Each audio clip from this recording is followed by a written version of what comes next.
Përshëndetje të nderuar zonja dhe zotrinj, ja ku po ritakohemi me mua Tirona Lilin në kanalin Rrëfime Jete. Sonte pranë jush do t'sjell një histori shumë të dhimbshme. Një histori të dy motrave, rrëfimin e jetës së dy motrave, të cilat janë dashuruar në të njëjtë, në dy vëllezër. Por, siç duket, martesa e tyre nuk ka qenë një martesë e zakonshme. Ato kanë vendosur që të tregojnë emrat e tyre për të treguar dhe realitetin. Njëra quhet Elira dhe tjetra quhet Arta. Dhe kjo është historia. Unë quhem Elira dhe kjo është historia ime. Historia e dy motrave që dikur ishin gjithçka për njëra tjetrën. Por që sot, me zjarin të shihen në sy. Jo sepse nuk duan, por sepse dikush tjetër vendosi që të na ndaj. Unë dhe motra ime Arta jemi rritur bashk si dy shpirtra në një trup.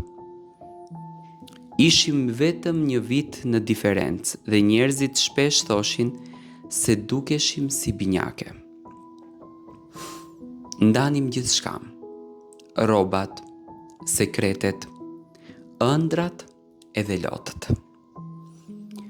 Kur ishim të vogla, mami gjithmonë qeshte dhe na thoshte: ju të dia nuk ndaheni kurrë. Edhe kur do të martoheni, do kërkoni njëra tjetrën çdo ditë.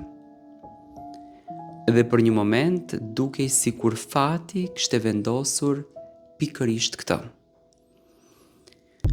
Gjithçka filloi kur në fshatin ton, apo në zonën ton, sepse nuk është fshat, është një provincë, erdhi një familje e madhe, e respektuar dhe tepër e njohur për shoqërinë. Ata kishin dy djem. Unë e njoha njërin, ndërsa Arta u njoh me tjetrin. Fillimisht ishte thjesht një miqësi, por me kalimin e kohës u kthye në diçka më të madhe.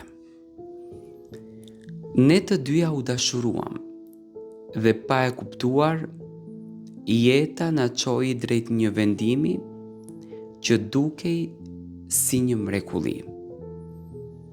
Të dyja u fejuam pikërisht në të njëjtën familje.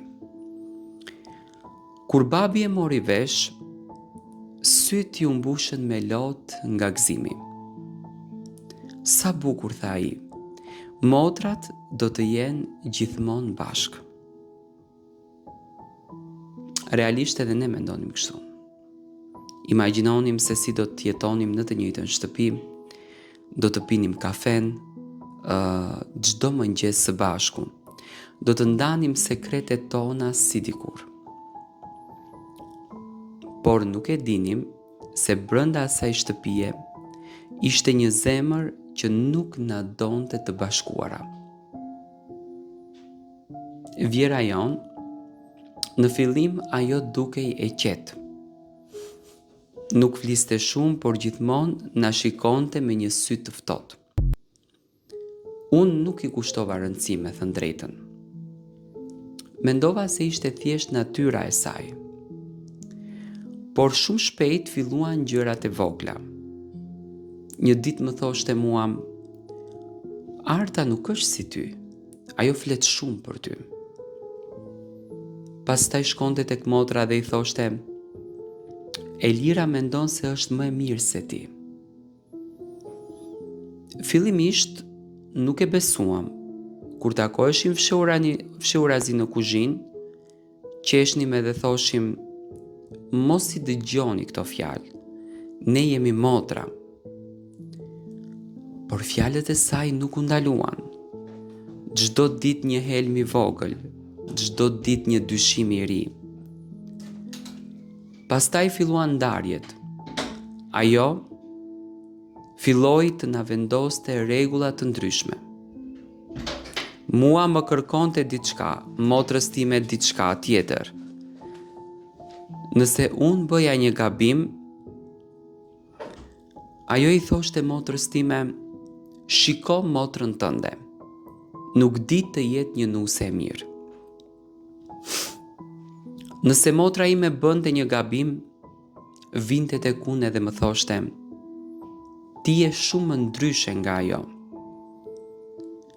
Dal nga dal, pa e kuptuar, filluam të flisnim edhe më pak.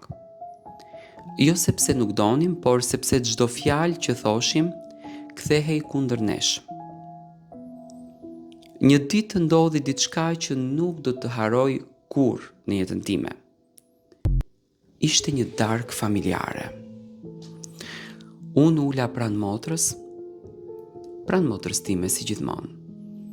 Por Vjera erdhi edhe më tha me një ton të ashpër: "Jo, nuk do të uleni bashkë." Në atë moment u ndjeva sikur dikush më kishte shkullur një pjesë të zemrës time. Arta uli kokën edhe nuk foli, ndërsa edhe unë në atë moment heshta. Që nga ajo ditë gjithçka ndryshoi. Në të njëjtën shtëpi, po sikur të ishim në dy botë të ndryshme.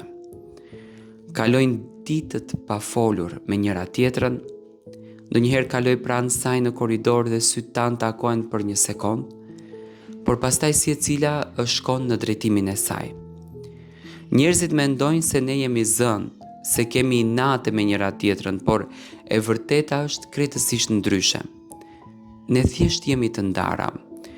Ka vetëm një vend ku mund të jemi përsëri motra si dikur. Ai vend është shtëpia e babait. Kur shkojmë tek babi, gjithçka ndryshon. Është sikur koha kthehet pas. Ulemi në dhomën tonë të vjetër ku kemi kaluar fëmijërinë dhe fillojmë të flasim pa u ndalur. Qeshim, qajmë, kujtojmë gjithçka në jetën tonë. Njëherë Arta më përqafoi fort edhe më tha me lotët në sy: "Sa më mungon çdo ditë, oj motra ime. Nuk munda të flisja, vetëm qava. Sepse është e dhimbshme të dish se motra jote është vetëm disa metër larg teje, por nuk mundesh që ta kesh pranë." Babai na shikon shpesh me sytë plot me dhimbje. Ai e di të vërtetën, por nuk mund të bëj shumë.